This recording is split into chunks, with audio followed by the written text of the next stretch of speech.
আচ্ছা, আজকে আমরা স্ট্রেন ক্লাসটাই কন্টিনিউ করব। গতদিন আমরা শুরু করে আমরা কি পেয়েছি খুব একটু ব্রিফলি দেখে আসি আমাদের সুবিধার জন্য, আজকে ক্লাসে যাতে অসুবিধা না হয়। আমরা দেখেছি যে ম্যাটেরিয়ালের যেসব ম্যাটেরিয়াল নিয়ে আমরা কাজ করব সেগুলোর প্রপার্টি আমরা বের করতে পারি, এবং মূল প্রপার্টি আমরা যেগুলি আলাপ করেছি এখানে সেগুলো ছিল মডুলাস অফ ইলাস্টিসিটি এবং পয়সনস রেশিও, এবং আরেকটা এদের মাঝে সম্পর্ক ডিফরমেশন এবং স্ট্রেসের মাঝে যে সম্পর্ক সেটা ছিল স্ট্রেস স্ট্রেইন ডায়াগ্রাম।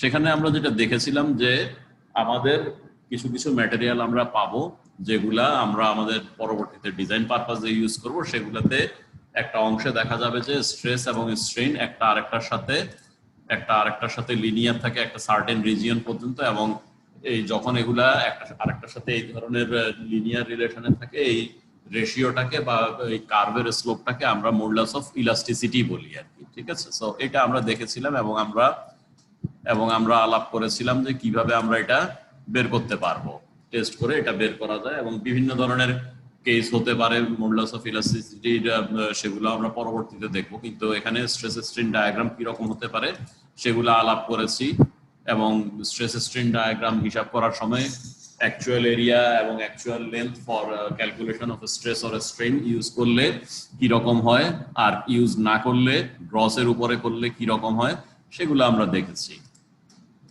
এবং এরপরে আমরা যেটা দেখেছিলাম সেটা হলো যে তোমার পয়সনস রেশিও থেকে কিভাবে আমরা এক ডিরেকশনে স্ট্রেইন জানা থাকলে অন্য দুইটা ডিরেকশনে স্ট্রেইন বের করতে পারি। সেটা আমরা দেখেছিলাম যে আমি যদি একটা ডিরেকশনে আমি স্ট্রেইন ক্যালকুলেট করি, তাহলে একটা লোডের জন্য যদি এই ডিরেকশনে স্ট্রেইন বের করা যায়, অন্য ডিরেকশনের গুলা কিভাবে বের করতে পারি সেটাও আমরা দেখেছিলাম। সেটা থেকে আমরা পরবর্তীতে জেনারেলাইজড হুকস ল যেটা সেটা আমরা দেখেছিলাম যে কিভাবে আসবে, সেই জিনিসটা আমরা সর্ট আউট করেছিলাম। সো এতটুকু আমাদের হয়ে গিয়েছিল, এবং আমরা যেটা বলেছিলাম যে আজকে আমরা একটু অঙ্ক দেখবো যাতে জিনিসটা কি আমরা বুঝতে পারি। সো অঙ্ক যদি দেখতে চাই, প্রথম অঙ্কটা সবচেয়ে সহজ অঙ্ক যেটা সেটা আমরা দেখি আর কি। তাহলে প্রথম অঙ্কটা কি লক্ষ্য করো, যে প্রথম অঙ্কটা হচ্ছে তোমার একটা ছোট শ্যাফট টাইপের জিনিস দেওয়া আছে, বা একটা সার্কুলার ক্রস সেকশন দেওয়া আছে যার একটা সার্টেন লেন্থও আছে। এটার পাশে দেখো একটা ছবি দেখানো আছে এরকম তারের মতো করে, এবং মাঝখানে একটা কাঁটাও দেখানো আছে। তাহলে বিষয়টা কি হলো, ছবিতে আমরা যা আগে তথ্য দেখে ছবি বুঝতে পারি সেটা বুঝে ফেলি।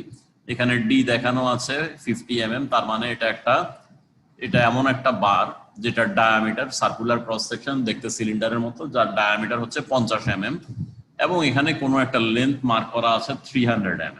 গতদিন আমরা আলাপ শুরু করেছিলাম এই টপিকের উপরে, কাজেই আমরা জানি যে আসলে এটা কি হতে পারে without going through the question. যেহেতু আমরা গত ক্লাসটা করেছি, আমরা জানি যে আসলে স্ট্রেইন মেজার করার জন্য আমরা একটা সার্টেন ডিস্টেন্সের উপরে স্ট্রেইনটা মেজার করি, যাতে একই ম্যাটেরিয়ালের প্রপার্টি আমরা সবাই একই রকম পাই, এক একজন এক এক রকম না পাই। কেউ যদি 200-র উপরে মাপে, কেউ যদি 250-র উপরে মাপে, কেউ যদি 300-র উপরে মাপে, তাহলে এক একজনের স্ট্রেইন ভ্যালুটা এক এক রকম আসতে পারে আর কি। সো সেটার জন্য আমরা যেটা করেছি সেটা হলো যে এই ছবির দিকে তাকাইলে আমরা বুঝবো যে এটা আসলে আমাদের গেজ লেন্থ। আমাদের যেই প্রবলেমটা দেওয়া আছে, এই প্রবলেমে যেই বারটা আছে তার ডায়ামিটার হচ্ছে 50 mm, তার মাঝে গেজ লেন্থ হচ্ছে 300 mm, এবং এটার মধ্যে কোনো একটা মেজারমেন্ট করা হবে। একটু ছবিতে আমরা বুঝে প্রশ্নটাতে চলে যাই। প্রশ্নে কি আছে দেখো, consider a carefully constructed experiment where an aluminium bar of diameter 50 mm is stressed in a testing machine as shown in figure 15. So একটা টেস্ট করা হচ্ছে মেশিনে বসায়, এবং এটা ডায়ামিটার 50 mm সেটাও বলা আছে, এবং এই ফিগার অনুযায়ী টেস্ট হচ্ছে। At a certain instant the load P is 100 kilonewton. তার মানে এই অ্যাপ্লাইড লোড, মানে শুরুতেই তো চিরজীবনী তো একটা লোড দেওয়া থাকে না, আমরা যখন টেস্ট করার চেষ্টা করি মেশিনে, যখন আমরা ফিট করি লোড ভ্যালুটা 0 থাকে, এবং ধীরে ধীরে গ্র্যাজুয়ালি এটা ইনক্রিজ করে। অল অফ আ সাডেন হঠাৎ করে পুরো লোডটা চলে আসে না, সেটা আমরা বুঝতেই পারতেছি। তাহলে যে কোনো একটা মুহূর্ত যে সময় আমাদেরকে এই ডেটাটা দেওয়া হচ্ছে, সেই মুহূর্তে লোডটা কত, পি ভ্যালুটা হচ্ছে 100 কিলোনিউটন। ঠিক আছে, এবং বলা হয়েছে কি while the measured elongation of the rod is 0.219 in a gauge length of 300 mm। তার মানে যেই গেজ লেন্থের উপরে ইলংগেশন মেজার করা হচ্ছে সেই গেজ লেন্থটা হচ্ছে আমার এখানে 300 mm। এখানে জাস্ট ফুটনোট হিসাবে আমি যদি বলি তোমাদেরকে যে এই প্রবলেমে গেজ লেন্থ 300 mm বলা হয়েছে ডাজ নট মিন যে গেজ লেন্থ সবসময় 300 mm হয়। এই জিনিসটা মাথায় রাখবা যে আসলে এটা একটা পার্টিকুলার প্রবলেম যেটা আমরা ডিসকাস করতেছি টেক্সট বুকে। সেখানে এই প্রবলেমটাকে যখন ডেসক্রাইব করা হয়েছে তখন বলা হয়েছে যে গেজ লেন্থ 300 mm, বাট এটার মানে এই না যে সব সময় 300 mm। আসলে দেখবা যে আমরা কি ম্যাটেরিয়াল টেস্ট করতেছি, কি ধরনের, এগুলার উপরে ডিপেন্ড করবে। এটা এগুলার উপরে একটু হোল্ড করা হবে।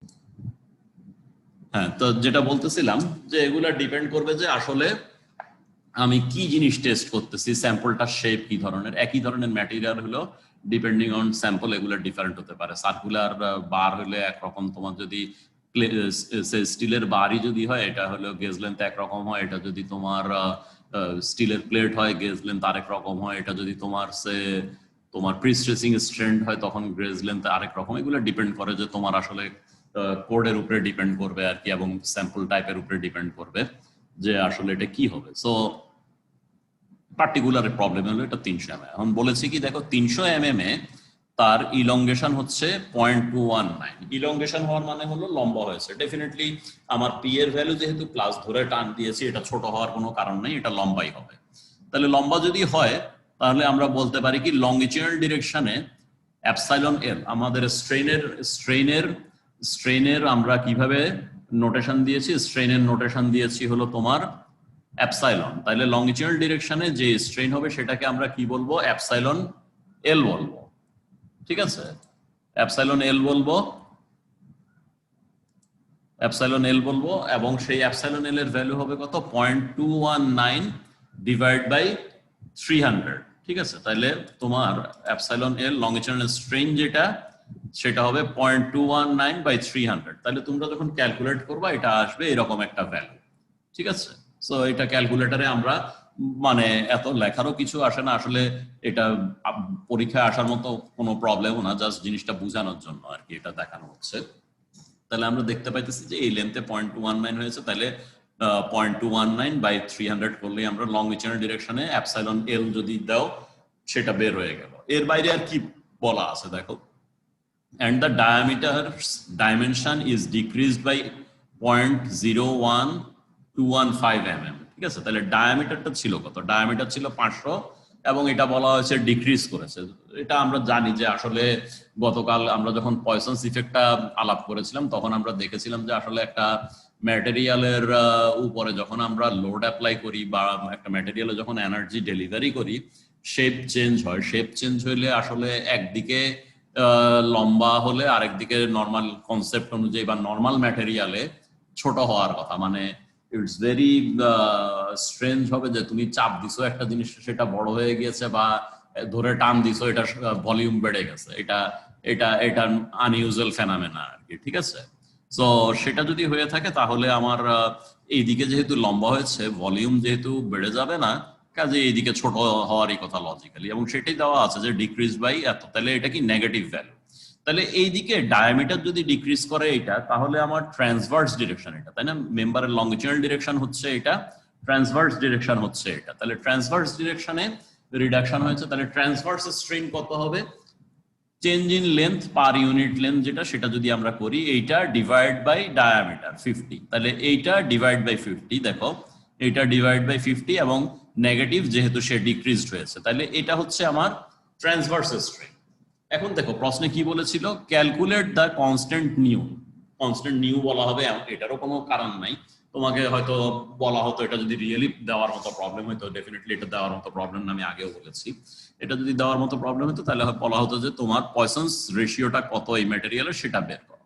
তাহলে পয়সন্স রেশিওর ডেফিনেশন আমরা যদি মনে করি, গত ক্লাসে আমরা দেখে এসেছি যে absolute value of transverse strain to lateral strain. এই যে দেখো গত ক্লাসে আমরা এটা দেখেছিলাম, absolute value of lateral strain by তোমার লংজিটিউডাল স্ট্রেন, ঠিক আছে। ল্যাটারাল কোনটা, লংজিটিউডাল কোনটা? লংজিটিউডাল অ্যাক্সিস ছিল আমাদের এইটা, আর ল্যাটারাল বা ট্রান্সভার্স হচ্ছে এইটা, ঠিক আছে। তাহলে লংজিটিউডালের সাথে 90 ডিগ্রি বা রাইট অ্যাঙ্গেলে যাই থাকুক না কেন সেগুলো হচ্ছে আমার ল্যাটারাল বা ট্রান্সভার্স, তুমি যাই বলতে চাও আর কি, ঠিক আছে। তাহলে আমাদের কি হবে, অ্যাবসলিউট ভ্যালু এবং উপরে থাকবে হলো 90 ডিগ্রি অ্যাঙ্গেলেরটা, তার মানে এটা, এবং নিচে থাকবে লংজিটিউডালটা, তার মানে এটার থেকে যেটা বের করেছি আর কি আমরা। সো তাহলে আমরা ভাগ করি যে অ্যাবসলিউট ভ্যালু যদি নেই, সামনে একটা মাইনাস দেওয়া বা অ্যাবসলিউট ভ্যালু নেওয়া একই হবে আর কি। তাহলে ভাগ করলে দেখো এটা 0.333 আসে। তাহলে যেই ম্যাটেরিয়াল টেস্ট করেছি আমরা সেটার পয়সনস রেশিও হলো 0.33, এটাই এই প্রবলেমের ফাইন্ডিং, ঠিক আছে। এটা একদম বেসিক ডেফিনেশন থেকে আসছে, এখানে তেমন কিছু একটা জিনিস নাই যেটা খুব একটা এক্সপ্লেইন করারও আছে। তুমি দুইটা স্ট্রেন ক্যালকুলেট করবা, একটা হলো লংজিটিউডাল ডিরেকশনের স্ট্রেন, একটা হলো ট্রান্সভার্স ডিরেকশনের স্ট্রেন, এবং বাই ডেফিনেশন তুমি জানো যে ট্রান্সভার্স বাই লংজিটিউডাল, এবং সেটা করলে আসবে যেহেতু একটা বড় একটা ছোট, এটা একটা নেগেটিভ ভ্যালু আসে, পয়সনস রেশিওটাকে আমরা পজিটিভ রেশিও ভ্যালু হিসেবে দেখাতে চাই, সেজন্য আইদার তুমি সামনে একটা মাইনাস মারবা অথবা পুরাটার অ্যাবসলিউট ভ্যালু নিবা, ইট বিকামস পজিটিভ। সো এই বেসিক ডেফিনেশন থেকে এটা বের করা হলো, এটা দিস প্রবলেম এন্ডস হিয়ার, ঠিক আছে। এরপরে আবারও আমরা পিছনেই ফিরত যাব, এবার সামনে আগাচ্ছি না আসলে। থার্মাল স্ট্রেন এবং ডিফরমেশন এগুলো আমরা সেই ক্লাস 10 এর থেকে পড়া শুরু করছি বা ক্লাস 9 থেকে পড়া শুরু করছি, এরপরও বারবারই আমরা পড়ি আর কি একই জিনিস। তাহলে আমাদের জানা আছে যে একটা ম্যাটেরিয়ালকে যদি গরম করা হয় সেটা লম্বা হয়, এটাকে ঠান্ডা করা হলে ছোট হয়, that is the normal phenomena. Exception কি, আমরা জানি যে পানিকে যখন বরফ বানায় এটার ভলিউম বেড়ে যায়, এবং সেই জন্যই দেখবা যে এটা ফেটেও যায় উপরে, যেহেতু আগে ফ্রিজিংটা হয়ে সলিডিফিকেশনটা হয়ে যায়, তারপরে ভিতরেরটা যখন এক্সপান্ড করে তখন সারফেসে ক্র্যাক ডেভেলপ করে। আইস কিউবের মধ্যে প্রায় এই জিনিসটা হয়তো খেয়াল করবা তোমরা। সো ওইটা বাদ দাও, আমরা যেটা বলবো আমাদের আজকের ক্লাসে সেটা হচ্ছে যে থার্মাল স্ট্রেনের ডেফিনিশন কি। স্ট্রেন যেভাবে আমরা অলওয়েজ ডিফাইন করে আসছি, change in length per unit length আমরা স্ট্রেন। তাহলে এখানে পার্থক্যটা কি, চেঞ্জ ইন লেন্থ থার্মালে কি পার ইউনিট লেন্থে সবসময় এক থাকবে নাকি? 1 ডিগ্রি বাড়ালে যা হবে ডেফিনেটলি 10 ডিগ্রি বাড়ালে তার চেয়ে ডিফারেন্ট কিছু হবে, একই থাকবে না। তাহলে এডিশনাল কম্পোনেন্ট বা ভ্যারিয়েবলটা এখানে কি, এখানে এডিশনাল ভ্যারিয়েবলটা হলো তোমার টেম্পারেচার, ঠিক আছে। ওখানে ছিল লোড আর এখানে হচ্ছে টেম্পারেচার। তাহলে এখানে কি বলতে হবে, change in length per unit length কি, এরপরে হলো কিসের জন্য এটা হচ্ছে সেটা বলতে হবে, পার ইউনিট টেম্পারেচার ভ্যারিয়েশন, সেটা হলো তাহলে থার্মাল এক্সপানশনের কোফিশিয়েন্ট যেটা সেটা।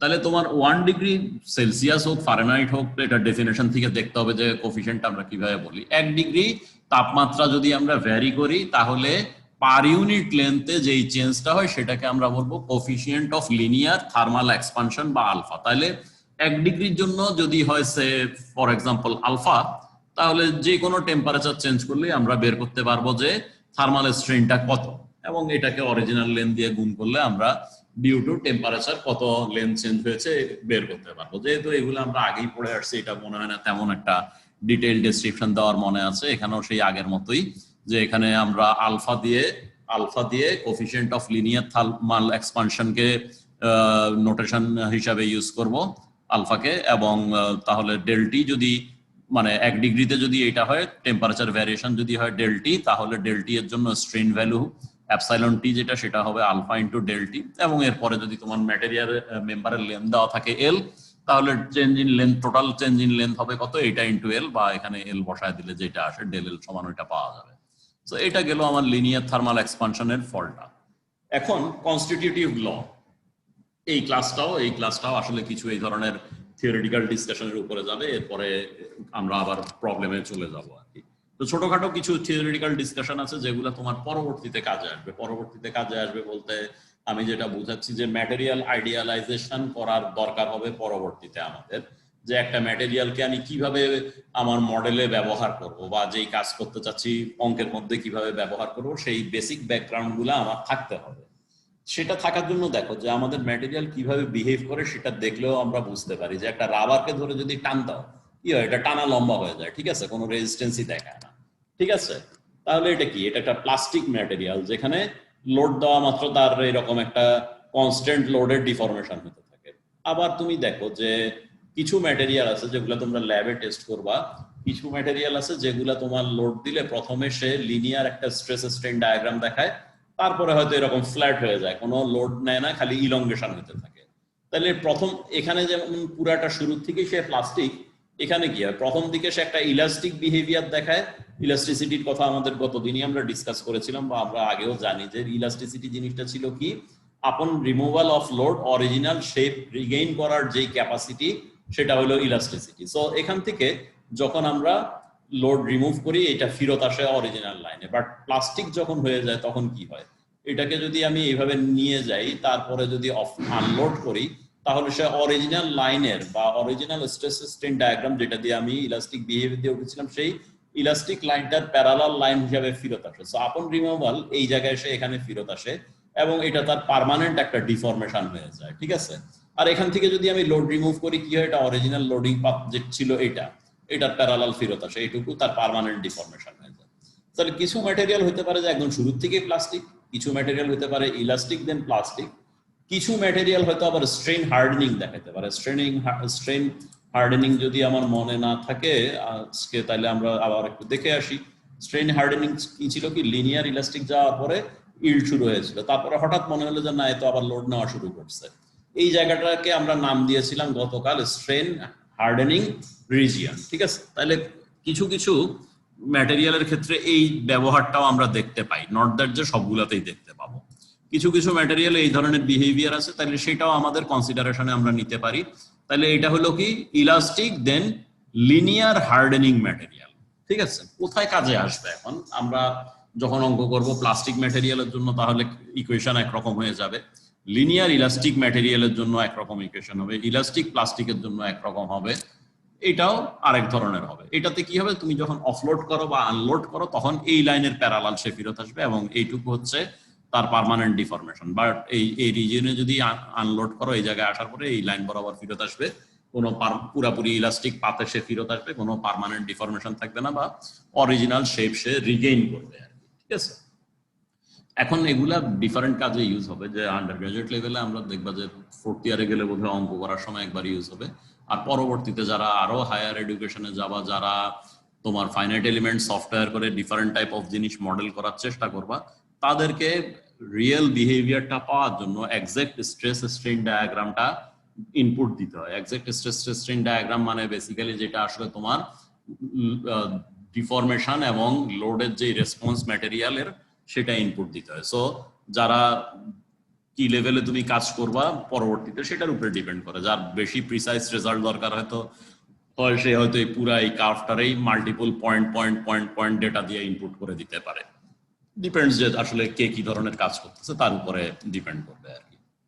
এনিওয়ে, তাহলে আইডিয়ালাইজেশন যেগুলো হতে পারে স্ট্রেস স্ট্রেন ডায়াগ্রামের বা কনস্টিটিউটিভ রিলেশনসের, আমি আগেও বলেছিলাম যে কখনো এটাকে আমরা এই নাম দিব, কখনো স্ট্রেস স্ট্রেন ডায়াগ্রামও বলবো। কাজেই যেটাই বলা হোক না কেন তোমার বুঝতে হবে আসলে জিনিসটা কি, ঠিক আছে। কাজে কনস্টিটিউটিভ রিলেশনই দেখো আর স্ট্রেস স্ট্রেন ডায়াগ্রামই লেখা দেখো, বুঝতে হবে যে এটা আসলে ম্যাটেরিয়ালের স্ট্রেস স্ট্রেন যে রেসপন্সটা বা লোডের সাথে ডিফরমেশনের যেই ভ্যারিয়েশনটা সেটা। ওকে, তাহলে এইটা আমাদের এই টপিক আপাতত শেষ, এখানে আর খুব একটা বলার কিছু নেই। এরপরে যেটা আসবে তোমার, যে আসলে মনে করো আমরা প্রায় বিভিন্ন ধরনের কথা বলি যে ভূমিকম্পে বা টিভিতেও অ্যাড দেখবা যে বিভিন্ন কোম্পানি তাদের ম্যাটেরিয়াল কত ভালো এটা বোঝানোর জন্য বিভিন্ন ধরনের টার্ম ইউজ করে অ্যাড দেয় আজকাল। কিছু অ্যাড এথিক্যাল, কিছু অ্যাড আনএথিক্যাল, ঠিক আছে। যেমন দেখবা যে বুয়েট কর্তৃক এই স্বীকৃত, বুয়েট কর্তৃক ওই স্বীকৃত, বুয়েট এই ধরনের স্বীকৃতি দেয় না। বুয়েটে কিছু টেস্ট হয়, বুয়েট টেস্ট রেজাল্ট দেয়, কাউরে স্বীকৃতি দেয় না যে তুমি এটা করার জন্য সার্টিফাইড বা তোমার এটা করার জন্য সার্টিফাইড। তারা একটা টেস্ট রিপোর্ট চায়, সেই টেস্ট রিপোর্ট দেওয়া হয়, ওখানে এই ধরনের কিছু বলা হয় না যে এটার জন্য তুমি স্বীকৃত, এটার জন্য তুমি স্বীকৃত, হোয়াট এভার। সেখানে ইদানিং একটা দেখবা যে রডের অ্যাডভার্টাইজ দেয় যে টাফার রড ইউজ করা উচিত, ঠিক আছে। সো এই জিনিসটা কোথা থেকে আসছে, এটা আসলে একটা সিভিল ইঞ্জিনিয়ারিং টার্ম, ঠিক আছে। সেটা হলো যে দেখো আসলে ম্যাটেরিয়ালে যখন আমরা লোড অ্যাপ্লাই করি তখন এইদিকে আমরা স্ট্রেস স্ট্রেন ডায়াগ্রামে এদিকে দিয়ে স্ট্রেস, এদিকে দিয়ে স্ট্রেন, এই একটা স্ট্রেস স্ট্রেন ডায়াগ্রাম মনে করো, এটা একটা ব্রিটল ম্যাটেরিয়ালের, এটা একটা ডাকটাইল ম্যাটেরিয়ালের ডায়াগ্রাম। এখন এখানে তোমার কি দেখো যে এই ডায়াগ্রামের এরিয়াটা কি, এরিয়াটা হলো যে আসলে পার ইউনিট ভলিউমে কতটা এনার্জি অ্যাবজর্ব হয়েছে। তুমি যখন লোড দিয়েছো তখন ডিফরমেশন হয়। ডিফরমেশন একটা কিছু জিনিস আসলে আন্ডার গ্রাজুয়েটের, কিছু জিনিস আন্ডার গ্রাজুয়েটের না, এই ডিসকাশন এই কনক্লুশন আসার জন্য আর কি, যে একটা মেম্বারে যখন আমরা লোড দেই তখন সেইটাতে আমাকে এনার্জি খরচ করতে হয়। সেই এনার্জিটা দুই ভাগে ভাগ হয়ে যায়, একটা হলো যে সেই মেম্বারের শেপ চেঞ্জ করার জন্য, আর একটা হলো সেই মেম্বারের ভলিউম চেঞ্জ করার জন্য। এটা হলো টোটাল যে এনার্জিটা আমি ডেলিভারি করি সেটা এই দুইটা ভাগে ভাগ হয়, ঠিক আছে।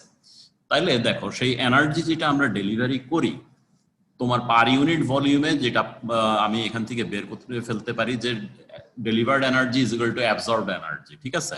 আর যদি ডেলিভার্ড এনার্জি সে যতটা অ্যাবজর্ব করতে পারে তার চেয়ে বেশি দিয়ে কি হবে, ও ভেঙে যাবে, এই তো। সো তোমার প্রপোর্শনাল লিমিট পর্যন্ত আমি এই ডেলিভার্ড এনার্জি পার ইউনিট ভলিউমে কত বাইর করতে চাইলে প্রপোর্শনাল লিমিট থেকে একটা জাস্ট পারপেন্ডিকুলার ড্র করলে যেই এরিয়াটা পাওয়া যাবে ট্রায়াঙ্গেলের, সেটা হলো ডেলিভার্ড এনার্জি। আর ফেলিউর যদি আমি দেখতে চাই, মনে করো এটা একটা ব্রিটল ম্যাটেরিয়ালের ডায়াগ্রাম, এইটুকু হলো এই কার্ভের আন্ডারে যে এরিয়াটা আছে সেটা হলো এই ফেলিউরের আগ পর্যন্ত সেই এই এনার্জিটা অ্যাবজর্ব করছে। আর এটা একটা ডাকটাইল ম্যাটেরিয়ালের স্ট্রেস স্ট্রেন ডায়াগ্রাম, এটা মনে করো ভেঙে গেছে এখানে। তাহলে এখানে ভেঙে গেলে এই এরিয়াটা, এই যে আমার কার্সারটা যে এরিয়া নিয়ে মুভ করতেছে, এই এরিয়ার ভিতরে এই যে এই এরিয়া, এটার মাঝে যে এরিয়া, সেটা হলো পার ইউনিট ভলিউমে এই ম্যাটেরিয়ালটা প্রায়র টু ফেলিউর বা আপ টু ফেলিউর অ্যাবজর্ব করেছে। তাহলে এই তিনটা জিনিসকেই আমরা আসলে দেখবো, বা এখানে একটা জিনিস এখানে একটা জিনিস, এই দুইটা জিনিসই আমরা দেখবো। এই একটা এনার্জি, দেখো এটা সাবস্ক্রিপ্ট আমরা দিয়েছি আর, আর এই একটা এনার্জি, এটা সাবস্ক্রিপ্ট দেওয়া আছে টি। এটাকে আমরা বলি মডুলাস অফ রেজিলিয়েন্স বা ইউআর, যেটা আগামী টার্মে তোমরা যখন সেশনাল করবা তখন তোমাদের এই কোয়ান্টিটি গুলা বের করতে হবে। তাহলে মডুলাস অফ রেজিলিয়েন্স কি, একটা মেম্বারে যখন এনার্জি ডেলিভার করা হয় বা যখন তার ডিফরমেশন হতে থাকে, তাহলে লিনিয়ার ইলাস্টিক রেঞ্জের এন্ডে বা প্রপোর্শনাল লিমিট পর্যন্ত গেলে যতটুকু এনার্জি সে অ্যাবজর্ব করে, এনার্জি অ্যাবজর্ব কিভাবে বের করবো সেটা আগেই বলেছি। স্ট্রেস স্ট্রেন ডায়াগ্রামের এরিয়াটা যদি এই প্রপোর্শনাল লিমিট পর্যন্ত বের করি, সেটাই হলো পার ইউনিট ভলিউমে অ্যাবজর্ব এনার্জি, পার ইউনিট ভলিউমে, এই কথাটা মনে রাখো। তাহলে এটাকে বলবো মডুলাস অফ রেজিলিয়েন্স। আর যখন ভেঙে যায়, তাহলে ব্রেকিং পয়েন্টে বা ফ্র্যাকচার পয়েন্টে যখন আমরা এই এরিয়াটা ক্যালকুলেট করব, সেটা হলো ভাঙার জন্য যে এনার্জি অ্যাবজর্ব হয়েছে সেটা হলো মডুলাস অফ টাফনেস, ঠিক আছে। তো ডেফিনেশন গুলো এখানে তোমাদের স্লাইডে দেওয়া আছে, দেখবা। আজকে আমি একটু কালার করে দিয়েছি, ড্রাফট হিসাবে যেটা আপলোড করা আছে সেটা কালার করা নাই, নর্মাল ভাবেই আছে। তাহলে রেজিলিয়েন্স কি, ability of a material to absorb energy without suffering plastic strain. Plasticity সম্বন্ধে আমরা বলছি যে এই জায়গায় চলে আসলে প্লাস্টিক স্ট্রেন চলে আসে বা প্লাস্টিক ডিফরমেশন হয়ে যায়, পার্মানেন্ট ডিফরমেশন হয়। তাহলে এর ভিতরে যদি রাখতে পারি তাহলে কোনো প্লাস্টিক ডিফরমেশন তার নাই, পুরাটাই ইলাস্টিক, ফেরত আসতে পারবে অরিজিনাল শেপে। তাহলে রেজিলিয়েন্স কি, কতটা এনার্জি সে অ্যাবজর্ব করতে পারবে without going to suffering plastic strain বা পার্মানেন্ট ডিফরমেশন হবে না আর কি, সোজা কথা। আর টাফনেস কি, ability of a material to absorb energy prior to fracture. তাহলে ভেঙে যাওয়ার আগে, এগুলি কিন্তু এনার্জি পার ইউনিট ভলিউম, এটা মাথায় রাখো। তাহলে ভেঙে যাওয়ার আগ মুহূর্ত পর্যন্ত সে কতটা এনার্জি অ্যাবজর্ব করতে পারবে। তাহলে এখন দেখো এরিয়া ডেফিনেটলি আমরা দেখতেছি যেগুলো ডাকটাইল ম্যাটেরিয়াল, যেগুলির ইলংগেশন অনেক বেশি হয়, দেখো তাদের জন্য আসলে এই এরিয়াটা অনেক বেশি হবে। কাজেই মনে করো দুইটাই স্টিল, এটা একটা হাই স্ট্রেংথ স্টিল, এটা হয়তো তোমার 110 বা 120 কেএসআই নিতেছে, এটা হয়তো একটা মডারেট স্ট্রেংথের স্টিল যেগুলো আমরা নর্মালি দেখে থাকি মার্কেটে, এটা হয়তো মনে করো 72.5 ইল্ড এরকম আর কি, ঠিক আছে।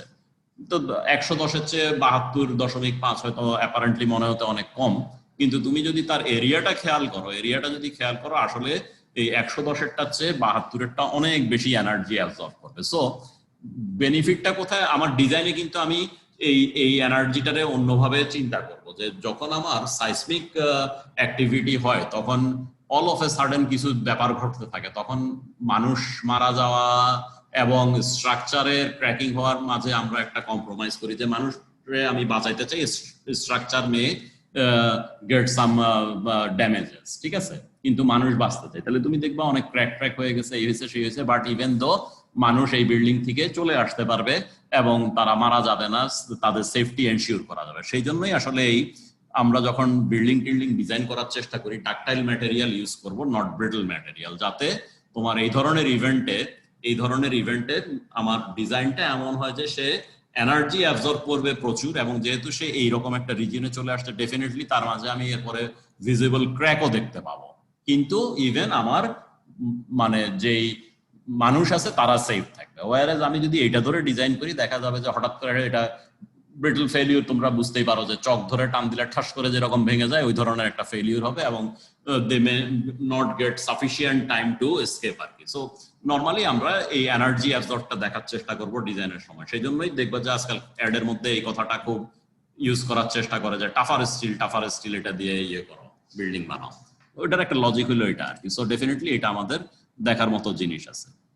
সো এই জিনিস যাওয়ার পরে আমরা এরপরে যাই আসলে আবারও অঙ্ক করার জন্য কিছু টুল বের করার চেষ্টা করি। পরবর্তীতে দেখবো যে এক্স ডিরেকশনের ডিফরমেশনকে আমরা স্মল ইউ বলি, ওয়াই ডিরেকশনের ডিফরমেশনকে স্মল ভি বলি, এবং জেড ডিরেকশনের ডিফরমেশনকে স্মল জেড বলি আর কি। ঠিক আছে, তাহলে ডিফরমেশন গুলাকে আমরা ডিফাইন করব এক্স ওয়াই জেড তিন ডিরেকশনে ইউভি ডাব্লিউ, জেড না ইউভি ডাব্লিউ দিয়ে। ঠিক আছে, আপাতত আমরা 2D প্ল্যানার এবং ইউনিঅ্যাক্সিয়াল লোড কেস, ইউনিঅ্যাক্সিয়াল মানে কি একটা অ্যাক্সিসের লোড আছে, এটাই দেখার চেষ্টা করি। তাইলে আমার ইউভি ডাব্লিউ এর মধ্যে শুধু ইউটা থাকলেই চলবে আর কি। তাহলে এই ডিরেকশনে আমার ডিফরমেশন মনে করো স্মল ইউ। তাহলে যে কোনো একটা এলিমেন্টের লেন্থ যদি হয়, ছোট একটা এলিমেন্টের লেন্থ যদি হয় ডেল এক্স, এবং সেখানে যদি ডিফরমেশন হয়ে থাকে ডেল ইউ, তাহলে পার ইউনিট লেন্থে ডিফরমেশন কত? Del U by del X. Per unit লেন্থে যে ডিফরমেশন সেটাকে আমরা কি বলি? স্ট্রেইন, এবং তার সিম্বল কি? অ্যাপসাইলন। যেহেতু এক্স এর ডিরেকশন তাহলে অ্যাপসাইলন সাবস্ক্রিপ্ট এক্স। এটা হলো আমার স্ট্রেইনের লিনিয়ার স্ট্রেইন এক্স ডিরেকশনে। ঠিক আছে, যেহেতু ভ্যারিয়েবল একটাই এক্স ডিরেকশনেই আছে, তাহলে আমরা লিখতে পারি কি? Epsilon X is equal to del U by del X, বা limit delta X tends to 0 তোমার কি হবে? এটা ডিইউ বাই ডিএক্স হয়ে যাবে। তাহলে সাইড ট্রান্সফার যদি করো ডিইউ সমান লেখা যাবে কি? অ্যাপসাইলন ডিএক্স, তাই না? এই দেখো, এটা সাইড ট্রান্সফার করলে ডিইউ সমান লেখা যাবে অ্যাপসাইলন ডিএক্স। ঠিক আছে, তাহলে অ্যাপসাইলন ডিএক্স যেহেতু লেখা যাবে, তাহলে আমরা এখন আমাদের আন্ডার গ্রাজুয়েটে ইন্টিগ্রেশন শিখে আসছি যে কোনো দুইটা পয়েন্টের মাঝে যদি আমরা ইন্টিগ্রেট করি, তাহলে ডিইউ ডিএক্স এগুলা কি? এই ডিরেকশনে ডিস্টেন্স, এই তো। তাহলে আমি মনে করো এই পয়েন্ট থেকে এই পয়েন্টের মাঝে যদি এখান থেকে এখানে দুইটা পয়েন্টের মাঝে যদি ডিফরমেশনটা আমি বের করতে চাই, কিভাবে করব? ডিফরমেশন বের করব তোমার ওই লেন্থের উপরে ইন্টিগ্রেট করলে ইউটা পাওয়া যাবে, তাই না? দেখো আসছিল কি আমার d u is equal to epsilon d x. তাহলে দুইটা পয়েন্টের মাঝে যদি টোটাল ইউ কত অকার করছে, ইউ মানে কি ছিল? ডিফরমেশন অকার করছে, বের করতে চাই। দুই সাইডে আমি ইন্টিগ্রেশন করি, তাহলে 0 থেকে এল যদি ইন্টিগ্রেট করি, তাহলে আমি পেয়ে যাবো যে কত ডিফরমেশন হয়েছে। সে তুমি যদি এটাকে বলো যে ডিফরমেশন ম্যাগনিটিউড ডেল্টা, তাহলে delta is equal to 0 to L integration of epsilon X d x. ফিগারটাতে ফেরত যাই, যে ফিগারটা একটু হঠাৎ কেউ যদি খেয়াল করে থাকো, ডাইমেনশন গুলা নড়ে গেছে মনে হয় দেখে, যে এখান থেকে এখানে মাপলাম, তারপরে আবার দেখাইতেছি এটা is equal to L plus delta, আর এখানে দেখাইছিলাম এখান থেকে এইটুকু এল। কারণটা কি? মনে করো এই জায়গায় এটারে আটকানো আছে। ঠিক আছে, এখন ধরে যদি টান দাও এই এই এই এই জায়গায় যদি এইদিকে কোথাও যদি আটকানো থাকে বা এইদিকে কোথাও যদি আটকানো থাকে, কি হবে? পুরা জিনিসটাই তো লম্বা হবে। এমন তো না যে অরিজিনাল পয়েন্টে বসে থাকে, যে দুইটা পয়েন্টের মাঝে আমি ডিফরমেশন মাপতেছি সেগুলাও সরে যাবে। সে এখানে আটকাইছো, আমি এই পয়েন্ট এবং এই পয়েন্টের মাঝে ডিফরমেশন মাপতে চাই, এই পয়েন্টটাও তো মুভ করে এইদিকে আসবে এবং এই পয়েন্টটাও মুভ করে এইদিকে আসবে। ঠিক আছে, সো এইটা মুভ করে এই জায়গায় আসছে, এইটা মুভ করে এই জায়গায় গেছে। সেই জন্যই দেখে মনে হচ্ছে যে এই ডাইমেনশনটা হঠাৎ এদিকে নড়ে গেছে। নড়ে যায় নাই। তুমি যেটা করতে পারো সেটা হলো জাস্ট একটা রাবার ব্যান্ড কেটে দুই টুকরা করে একটা লম্বা পিসে পরিণত করো, এটার গায়ে কলম দিয়ে দুইটা দাগ দাও। একটা দাগ দাও মাঝামাঝি, মানে একদম 2 এজে না, 2 এজ থেকে সার্টেন ডিস্টেন্স দূরে। তাহলে একটা এজকে চেপে ধরে এখন টান দাও, দেখবা যে দাগ দুইটাই মুভ করতেছে। কিন্তু দুইটা মুভ করার পরেও কি হচ্ছে যে দুইটা দাগের মাঝে অরিজিনাল ডিস্টেন্স ছিল এরকম, পরবর্তী ডিস্টেন্সটা আরো বড় হবে দুইটা দাগের মাঝে যেই ডিস্টেন্সটা, কিন্তু ফার্স্ট পয়েন্টটাও মুভ করছে, দেখবা সেকেন্ড পয়েন্টটাও মুভ করছে। সো এই জন্যই হঠাৎ করে তাকাইলে তোমার মনে হতে পারে যে এটা সরে গেছে, আসলে সরে যায় নাই, এটা যেটা প্র্যাকটিক্যালি ঘটবে সেটা দেখানো হয়েছে আর কি। সো এনিওয়ে, আমরা যেটা পেয়েছি যে দুইটা পয়েন্টের মাঝে তাহলে ডিফরমেশন বের করতে পারি আমরা 0 to L, বা দুইটা পয়েন্টের মাঝে যে ডিস্টেন্স L, সেটা সেই পরিমাণ ডিস্টেন্সের উপরে যদি অ্যাপসাইলন এক্স ডিএক্স কে ইন্টিগ্রেট করি। এখন দেখো গত ক্লাসে আমরা কি বলছিলাম, গত ক্লাসে আমরা বলছিলাম যে আমরা আসলে আমাদের পারপাসে যেসব স্ট্রাকচার ইউজ করব সেগুলাকে আমরা এমন ভাবেই ডিজাইন করব যাতে আমরা এগুলা সেফলি ইউজ করতে পারি এবং যারা এটাতে ইউজার আসবে তারা যেন সেফ ফিল করে। সেফলি ইউজ করার মানে হলো যে আসলে যে কোনো ইভেন্টেই যেন আমার স্ট্রাকচারে মানে আনওয়ান্টেড কোনো সিনারিও না আসে সেটা আমরা এনশিওর করার চেষ্টা করি ডিউরিং কনস্ট্রাকশন বা পরবর্তীতে ডিউরিং সার্ভিস লাইফ, অথবা কোনো কারণে যদি ওভারলোডিং হয় বা কোনো কারণে যদি সিরিয়াস ধরনের আর্থকুয়েক হয়, সবসময় আমরা চাই যে সেফটিটা বজায় থাকুক। সেই জন্যই আমরা বলেছিলাম কি আমরা লিনিয়ার ইলাস্টিক রিজিয়ন পার হয়ে কখনোই যাব না। কাজেই আমাদের ডিজাইনে আমরা সবসময় লিনিয়ার ইলাস্টিক রিজিয়নে যদি থাকি হুকস ল তাহলে এখানে অ্যাপ্লিকেবল। তাহলে ইউনিঅ্যাক্সিয়াল লোড কেসে হুকস ল কি, sigma is equal to E epsilon, বা এপসাইলন ইজ ইকুয়াল টু কি, সেটা জাস্ট সাইড ট্রান্সফার করো, sigma is equal to E epsilon. ঠিক আছে, তাহলে epsilon is equal to sigma by E, তাহলে এখানে কি হবে sigma X by E. Why not E X? কারণ আমরা বলছি যে ম্যাটেরিয়াল আমাদের কি কি হয়, হোমোজিনিয়াস হয়, আইসোট্রপিক হয়। আইসোট্রপিক হওয়ার মানে হলো যে ইএক্স ইউআই ইজেড বলে আলাদা কিছু নাই, সব হলো ই। ঠিক আছে, তাহলে সিগমা এক্স বাই ই, তাহলে এটাকে আমরা রিপ্লেস করি সিগমা এক্স বাই ই দিয়ে, তাহলে সিগমা এক্স বাই ই। আবার সিগমা এক্সটা কি, আমার লোড দিয়েছি আমি মনে করো পি এক্স, আর এরিয়া যদি হয় এ এক্স, তাহলে সিগমা এক্সটা হবে P x by A x, তাহলে এই হইল sigma x divide by E আর ছিল ডিএক্স। তাহলে দুই পয়েন্টের মাঝে আমার ইলংগেশন কি হবে, তোমার দুই পয়েন্টের মাঝে যে ডিসটেন্স সেটার উপরে আমি ইন্টিগ্রেট করব কি P x d x by A x. ঠিক আছে, এ এক্স আসলে ক্রস সেকশনাল এরিয়া আর কি, ইএক্স বলা হলো আসলে এটা ই হবে কারণ আমার সব ম্যাটেরিয়ালে আমি বলতেছি homogeneous isotropic, so it is purely E হবে, ইএক্স এরও দরকার নেই। So this is the equation. তাহলে ইলংগেশন আমরা এটার থেকে বের করতে পারবো। 32 বাজে আমরা আরো একটা বা দেড়খানা অঙ্ক দেখতে পারবো আশা করি। তাহলে স্যার, হ্যাঁ বলো। স্যার আগের যে স্যার ইকুয়েশনটা স্যার যে ইন্টিগ্রেশন অফ 0 টু L, ওইটা স্যার জাস্ট শুধু লিনিয়ার রিজনটার জন্য স্যার অ্যাপ্লিকেবল না? বুঝি নাই কিসের জন্য মানে স্যার এই ইকুয়েশনটা স্যার যে ইন্টিগ্রেশন অফ 0 টু L এটা বাই না স্যার তারপরেরটা, এটা মানে স্যার এটা পরেরটা, মানে এটা পরে যেটা আসছে না এটা হ্যাঁ এটা হ্যাঁ এখানে আমরা কিন্তু লিনিয়ার ইলাস্টিক প্রপার্টি বসায় দিছি, এটা খেয়াল করো যে sigma is equal to E epsilon বসায় দিছি। কাজেই এই ইকুয়েশনের ফান্ডামেন্টাল কনসেপ্টই হইলো তোমার sigma is equal to E epsilon valid থাকা মানে কি লিনিয়ার ইলাস্টিক ভ্যালিড আছে। কাজেই এটা ইমপ্লাইড, তুমি মনে করো যত জায়গায় sigma is equal to E epsilon ইকুয়েশনটা ইউজ করে যে ইকুয়েশনগুলো সাবসিকুয়েন্টলি বের হয়, যত জায়গায় সেই বাই প্রোডাক্ট ইকুয়েশন গুলা ইউজ করবা সবগুলাই কিন্তু তোমার শুরু থেকেই ধরে নিবে যে তোমার material linear elastic homogeneous isotropic. ঠিক আছে, এই অনওয়ার্ডস আমরা যত ইকুয়েশন ডিরাইভ করব এই ক্লাসে সবগুলাই কিন্তু তোমার এই অ্যাজাম্পশনের ভিত্তিতেই আছে যে ম্যাটেরিয়াল হোমোজিনিয়াস আইসোট্রপিক এবং লিনিয়ার ইলাস্টিক। এবং লিনিয়ার ইলাস্টিক হওয়ার মানে কি, স্ট্রেস স্ট্রেন ডায়াগ্রামের কথা যদি মনে করো ডিফরমেশন ভেরি স্মল। ঠিক আছে, সবগুলোর জন্য এটা ভ্যালিড। ওকে, তাহলে আমরা যেখানে যেতে চাচ্ছিলাম সেটাতে যাই। একটা দেখো ছোট বার দেওয়া আছে যার লেন্থ এল, একটা সাপোর্ট বি, এখানে ব্ল্যাক করা মানে কি তোমরা সাপোর্ট কন্ডিশন আসলে আগেই পড়ে আসছো ফার্স্ট ইয়ারে, যে সাপোর্ট কি কি হতে পারে, তোমার ফিক্স সাপোর্ট হতে পারে, হিঞ্জ সাপোর্ট হতে পারে, রোলার সাপোর্ট হতে পারে, তাই না? এগুলো তো আমাদের জানা আছে। জানা যদি থাকে এটা বুঝতেই পারতেছো যে এটা আসলে একটা ফিক্স সাপোর্ট। এখানে এটাকে এমন ভাবে আটকানো আছে যে এটা এইদিকেও যেতে পারে না, এইদিকেও যেতে পারে না, বা এই জায়গাটায় ঘুরতেও পারে না। ঘুরতে পারে না মানে তুমি যদি হাতের আঙ্গুলের দিকে তাকাও, এটারে তুমি ইচ্ছা মতো একটা দুইটা তিনটা জায়গায় ভাঁজ করতে পারো বা ঘুরাইতে পারো। হিঞ্জ আছে হাতের আঙ্গুলের মধ্যে, তাই না? তিনটা লোকেশনে হিঞ্জ আছে, তো এটা সেরকম রোটেশনও দিতে পারে না আর কি। ঠিক আছে, এটা একদম ফিক্সড। বা তোমার দুইটা আঙ্গুলের দুইটা জয়েন্টের মাঝে আঙ্গুলটা যেরকম ফিক্সড সেরকমই ফিক্সড, যে ওইটা ওই জায়গায় ইচ্ছা করলে তুমি ঘুরাইতে পারছো না এটাকে, তাহলে এই জয়েন্টটা সেই ধরনের ফিক্সড।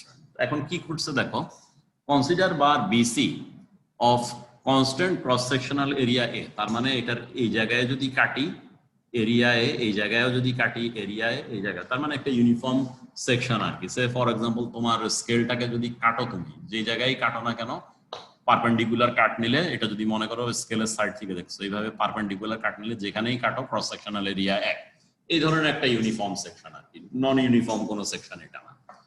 তার মানে হলো যে আসলে এই কথার মানে হলো যে তোমার এই যে ইকুয়েশনে ছিল কোথায় ax ছিল না, ax টা কনস্ট্যান্ট আর কি, সোজা কথা, এটারে ইন্টিগ্রেশন সাইনের বাইরে আনা যাবে। তাহলে এবং লেন্থ এল, এখান থেকে এই পর্যন্ত এল, এই ফিগারে দেখানো আছে নাম্বার মিনিংলেস, যে আমরা যেহেতু এই ফিগার দেখেই কথা বলতেছি, নাম্বার বলা না বলা অর্থহীন। তাহলে বলা হয়েছে কি দেখো, consider it bar determine the deflection of the free end. I would say যে deformation of the free end would be an appropriate term আর কি, যে হওয়া উচিত ছিল যে ফ্রি এন্ডের ডেফরমেশনটা বাইর করো। কারণ ডিফ্লেকশন বলতে আমরা নর্মালি বুঝি আসলে মেম্বারের লংগিচুডাল যে অ্যাক্সিস, লংগিচুডাল অ্যাক্সিস হলো এটা, তার ট্রান্সভার্স ডিরেকশনের ডিফরমেশন গুলাকে বলা হয় ডিফ্লেকশন আর কি। এনিওয়ে যাই হোক, বইতে যেভাবে বলা আছে আপাতত আমরা সেভাবে যাই, এটা ডিফরমেশন হলো মোর appropriate term. Deformation of the free end caused by application of a concentrated force P. তাহলে এই ছবিটা আর এই ছবিটা দুইবার দেওয়ার কারণ কি? যখন লোড ছিল না তখন ছিল এটা, যখন লোড দিছো গ্র্যাজুয়ালি লোড বাড়ছে এবং পি যখন আসছে তখন কিন্তু সে বড়ই হয়ে গেছে, তখন আর সে ছোট নাই। সেটা বোঝানোর জন্য এই ছবিটারে দুইবার দেওয়া হয়েছে। তাহলে একটা ফোর্স পি অ্যাপ্লাই করলে কতটা ডিফরমেশন হয়, ডিফরমেশনের ম্যাগনিটিউড যদি হয় ডেল্টা হয়, সেটা বের করতে বলা হয়েছে। আর বলা আছে কি elastic modulus of material is E. ঠিক আছে, এখন elastic modulus of material E কথাটা কোশ্চেনে আমি বলতেও পারি, নাও বলতে পারি, ইট ডাজন্ট ম্যাটার। তুমি জানো যে তুমি একটা কোর্স পড়তেছো যেখানে লিনিয়ার ইলাস্টিক ম্যাটেরিয়াল নিয়ে পড়ানো হচ্ছে, কাজে এই কথাটা যদি আমি নাও বলি, তুমি লিখবা যে মনে করি modulus of elasticity of the material is E. ঠিক আছে, এটা নিয়ে কোয়ারি করার কিছু নাই যে এটার মডুলাস অফ ইলাস্টিসিটি কত। অনেক অঙ্ক দেখবা যে সংখ্যা দেওয়া আছে, এরপরও এই ই সম্বন্ধে কিচ্ছু বলা হয় না, বা শিয়ার মডুলাস সম্বন্ধে কিচ্ছু বলা হয় না। ঠিক আছে, এগুলিও কোয়ারি করার কিছু নেই, তুমি জাস্ট ধরে নিবা যে ই, সব হিসাব টিসাব হয়ে যাবে, তলায় ই দিয়ে ভাগ করা থাকবে যদি সংখ্যা দেওয়া থাকে, অন্যগুলার ই সম্বন্ধে কিছু না বলা হয়।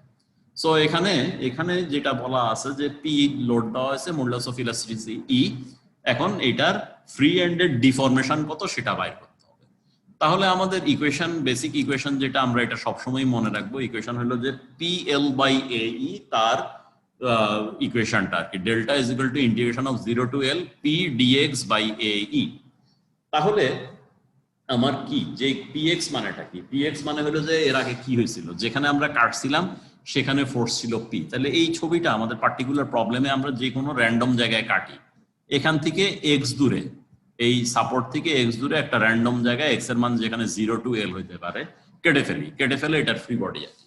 ফ্রি বডি আঁকলে কি হবে দেখো, ফ্রি বডি আঁকলে পাওয়া যাবে কি, তোমার এই বাম দিক দেখো অথবা ডান দিক দেখো। স্যার ডান দিক দেখলে কি হবে, এটারে একটু খুলে নিয়ে খাতায় যদি আঁকো, ইকুয়েশন অফ ইকুইলিব্রিয়াম বা তোমার ইকুইলিব্রিয়াম কন্ডিশনস যেগুলো ছিল সেগুলোর কথা যদি মনে করো, তাহলে এইদিকে পি থাকলে ইন্টারনাল ফোর্স এখানে একটা পি আছে, বা এইটাতে যদি এইদিকে পি দিয়ে টান দাও, সাপোর্ট যদি ইকুয়াল এন্ড অপোজিট রিয়াকশন না দেয়, তাহলে তো এটা সাপোর্ট সহ এইদিকে চলে যাবে আর কি, ভেঙে ছুটে।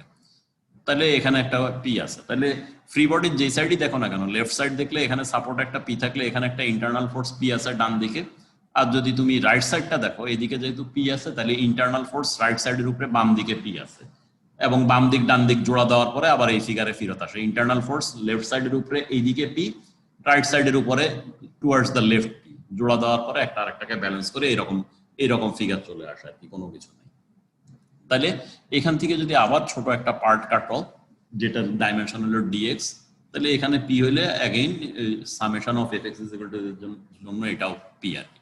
তার মানে যে কোনো লোকেশনেই আমি দেখি না কেন, এক্স দূরে ফোর্সের মান আসলে পিএক্স যদি আমি বলি, পিএক্সটা কত, একটা কনস্ট্যান্ট। এখানেও ইন্টারনাল ফোর্স যা, এখানেও ইন্টারনাল ফোর্স তা, এই জায়গায় কাটলেও ইন্টারনাল ফোর্স তা, এই জায়গায় কাটলেও ইন্টারনাল ফোর্স তা একই। তার মানে হলো 0 টু এক্স যেখানেই কাটি না কেন আমি ইন্টারনাল ফোর্সের ভ্যালু বা অ্যাক্সিয়াল ফোর্সের ভ্যালু পি পাবো। তাহলে আমরা লিখি পি এক্স সমান সমান পি।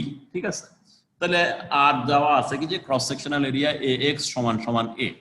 তাহলে আমরা এই ইকুয়েশনে যদি ফেরত যাই, এটাকে লিখে ফেলতে পারবো পি, এটাকে লিখে ফেলতে পারবো এ, আর এটাকে লিখে ফেলতে পারবো ই। এগুলা যেহেতু কনস্ট্যান্ট টার্ম, এই ইকুয়েশন থেকে আমরা বাইরে নিয়ে আসতে পারি। তাহলে P divide by A E, আর থাকলো কি ডান দিকে থাকলো integration of 0 to L dx.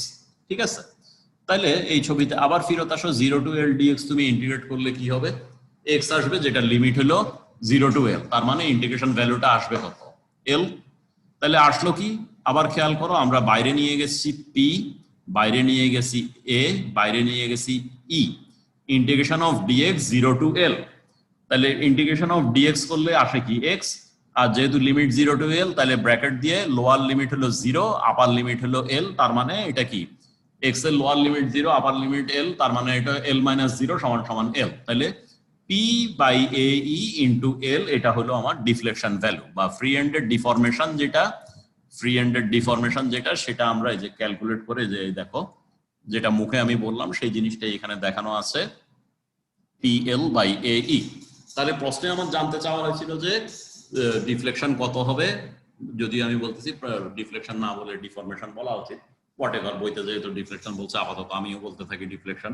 তাহলে ডিফ্লেকশন ভ্যালুটা হলো তোমার PL বাই AE, ঠিক আছে? So this is the deflection. এবং বুঝতেই পারতেছো যে আসলে এগুলি জিনিসটা কি বোঝানোর জন্য করা, এগুলি 1 সেকেন্ড বা 2 সেকেন্ডে করা যায় এইসব অঙ্ক, এগুলি পরীক্ষায় আসে না, বাট পরীক্ষায় যেগুলি আসবে সেগুলো যাতে আমরা করতে পারি সেই জন্যই ছোটখাটো জিনিসগুলো আগে দেখিয়ে দেওয়া যে কিভাবে এই জিনিসগুলা রিজলভ করতে হয়।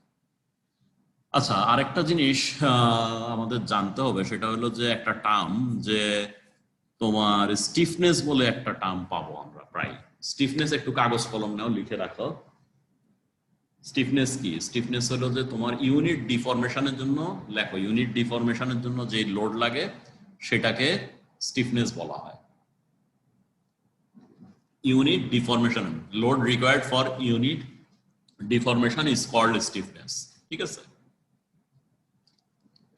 এখন লোডের ব্যাখ্যা কি? লোডের ব্যাখ্যা আমি তোমাদেরকে আগেও বলছি যে লোড হইতে পারে তোমার লিনিয়ার লোড গুলা, যেগুলো আমরা এই যে এইমাত্র দেখলাম পি, সেটা লোড। আবার লোড হইতে পারে তোমার বেন্ডিং মোমেন্ট, সেটা লোড। আবার লোড হইতে পারে টরশন, সেটাও লোড। তাহলে যখন তোমার লিনিয়ার লোডের জন্য তুমি হিসাব করবা সেটা হলো তোমার অ্যাক্সিয়াল স্টিফনেস, যখন তুমি বেন্ডিং এর জন্য হিসাব করবা তখন সেটাকে তোমরা বলবা হলো বেন্ডিং স্টিফনেস, যখন টরশনাল কেসে হিসাব করবা সেটা হলো টরশনাল স্টিফনেস। কাজে স্টিফনেস পরবর্তীতে তুমি দেখবা অ্যাক্সিয়াল স্টিফনেস বলা হইতে পারে বা লিনিয়ার স্টিফনেস বলা হইতে পারে, তোমার বেন্ডিং স্টিফনেস বলা হইতে পারে, আবার টরশনাল স্টিফনেসও বলা হইতে পারে। টরশনাল স্টিফনেসের সাথে তোমরা সম্ভবত আগামী টার্মেই পরিচিত হয়ে যাবে, কাজেই জাস্ট এই যে কথাটা বললাম এটা মনে রেখো আর কি।